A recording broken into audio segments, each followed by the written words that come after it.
Last week was a big week. We had a lot of outages, a lot of power restorations. And we are tracking another weather system coming our way on Wednesday. Our meteorologists tell us that this is going to be a pretty significant wind event. We're anticipating high winds throughout our service area from the kind of late morning into mid-afternoon. And I think the thing that everyone's got going on in their mind right now is, man, this is tough timing. This is tough. We had a big week last week, and we're looking at more winter weather coming our way in a few days. But we do have a few days to prepare, and so that's what we're asking for your help with, is to get the word out, just like we are, to share with customers that there are things PGE is doing to prepare for the weather coming our way, but there's also things that our customers and your viewers can do as well to prepare. So the things that PGE is doing right now when it comes to preparing and planning for Wednesday's weather event, number one, is we are looking at all of our staffing, materials, resources, all of that stuff, all of which will be ready to go by the time the wind is supposed to come to us. And when we say staffing, we're looking at crews, who's available.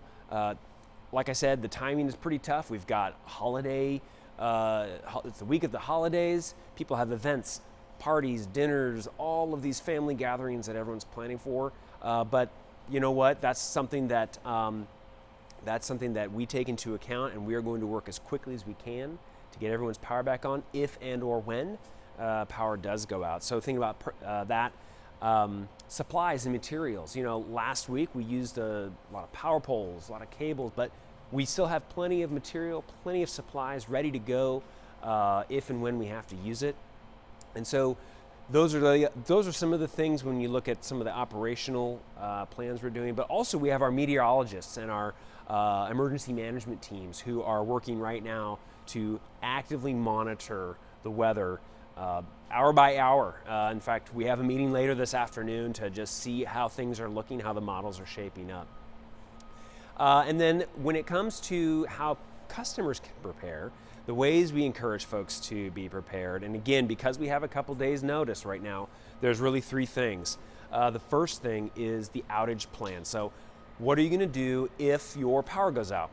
Where are you gonna go? Whose house are you gonna stay at?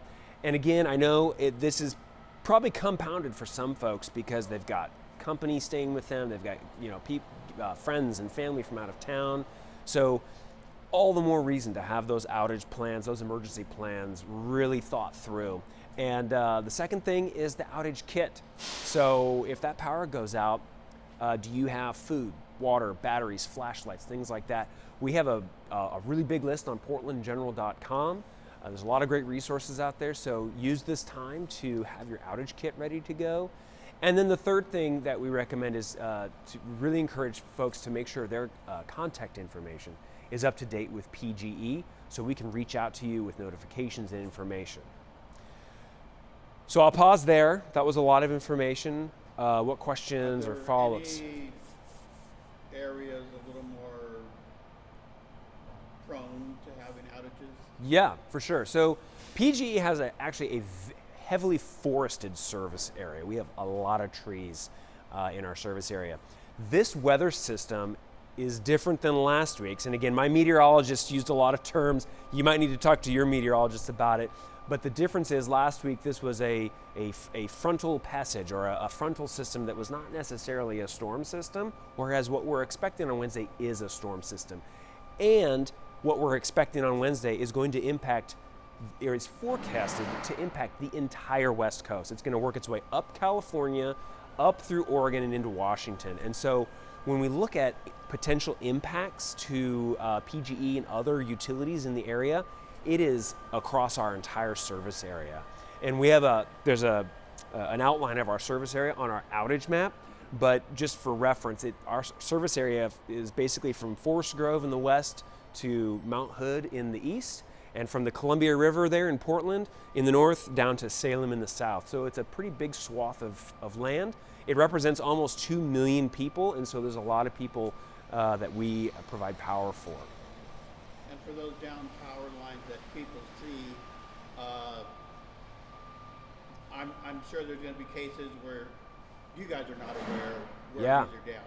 Should they call you, and then what should they do Yeah. being around those lines? Yeah, so great question. So the safety piece here is absolutely critical. If there's one clip that you use from this entire interview, it is that you should never go near a down power line. Always treat power lines as if they are live.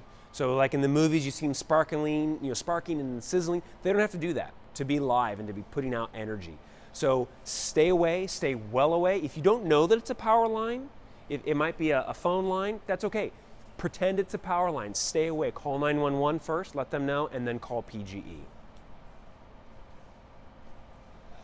Areas, you mentioned a lot of wooded areas. Are your meteorologists talking about, can they tell like Portland compared to say somewhere on the coast? Are they able to tell you it may be worse? And Yeah, I think what you see is sometimes you see that areas in the gorge get a lot of wind. The Columbia Gorge gets a lot of wind, I think, naturally.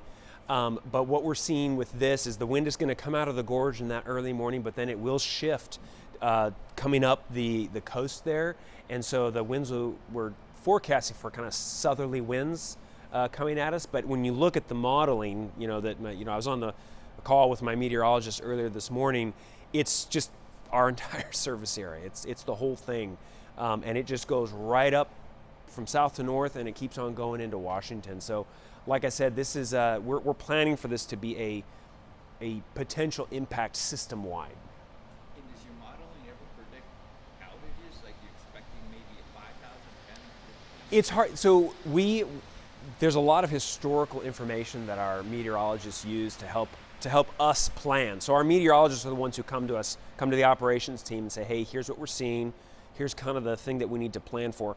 It's less about the number of outages and the actual level or severity of impact from the weather event itself. So in this case, our meteorologist said we're going to see high winds, and we all know that high winds translates to trees and branches coming down and sometimes taking power lines with them. And so I think the number one, we take every potential weather event very seriously, but this week I think there's an added element to it. We have the holidays, and it is, and we just had the outages last week. So I think we are taking advantage of the time we have now to give folks that as much warning and kind of advanced planning as possible to say, there's a lot of extra compounding factors going on right now, especially this week with the holidays, and so we really want to make sure everyone is as prepared as possible.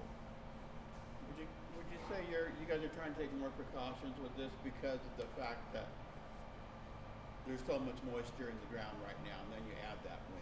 Yeah, so we had that atmospheric river last week, and the Pacific Northwest is a wet place. I'm a native Oregonian. I know how much rain we can get around here, and all of those, when the rain really gets into the soil after a while, it does loosen up the soil. And so when we have those southerly winds, it can impact trees a little more than it would, say, in like August or September.